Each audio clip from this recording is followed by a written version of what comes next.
So now we are going to finalize our leaf painting and make it look as close to the real thing as possible. You guys can see that I have finalized one half of my leaf by adding all of the details and by touching up some areas that needed a little bit more color to it. So the first thing that I did is I went in with a darker color, especially around the edges. I used my mixing medium for this. Again, your paintbrush needs to have a little bit of water on it. And I have my colors mixed up all over here on my paint palette. I also switched to a smaller paintbrush for this especially. And I'm going to add mixing medium to it. Test it out on a piece of paper that I have right over here, and I'm just going to look at my photograph and see what areas need to be darkened, especially around the edges. This will also help create a sharper edge on some of the areas that got a little bit on the blurry side. I'm going to use my finger to kind of dab it out a little bit where it needs to be a little bit more blended. Now I'm going to be adding the different veins that you see in this leaf. I already did it on this side, and as you can see, some are a little bit darker than others. You really want to rely on the mixing medium and a little bit more water, as well as a super skinny paintbrush so that you can get all of the details that you need to.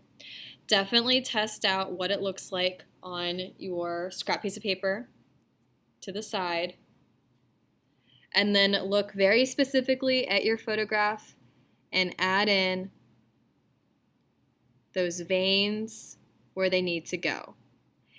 As you can see, this guy is super light. I have a lot of mixing medium and water on this. He actually needs to be a little bit darker, so I'm going to go ahead and add that in just by adding in a little bit more paint. But some of the veins on my photograph, and yours will be the same way, will need to be light like that. So definitely testing it is a great idea. And then spreading out from the main vein of the leaf, you've got all of these weird skinny ones. So I'm just going to add those in really lightly, barely putting down my paintbrush to the paper here. And then I'm just going to continue doing this wherever I see it. I'm not worrying too much about how perfect they look because they're really just a bunch of wavy lines. The veins are done on the painting. I decided that my painting needed a little bit more of a yellow glow, that this side was looking a little bit too on the peachy side. So what I did is I mixed up kind of a golden color, relying really heavily on the yellow, mixing medium and water so that it's more of a light wash.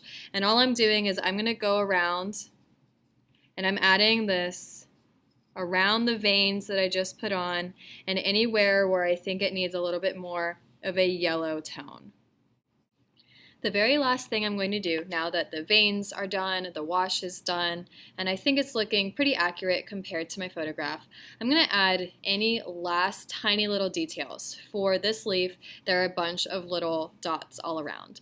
All I'm doing on a skinny paintbrush is I am taking a brown and black mix. I'm getting most of that paint off on my scrap piece, and I'm just going to add in a bunch of little textured dots where I see them on my photograph, just to add the texture of them. I'm not worrying about how super accurate it is, as long as you're getting the gist of those little dots, adding the texture of that leaf.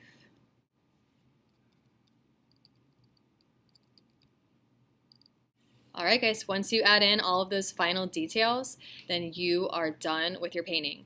You totally could add another layer in the background. I'm going to leave mine as is, but if the streakiness of your paint bothers you, that's definitely something that you can do. Remember, acrylic paint is all about adding the layers. Use that mixing medium to your advantage to help kind of blend everything together, and it's okay if it's not perfect, especially on this. This is just your practice.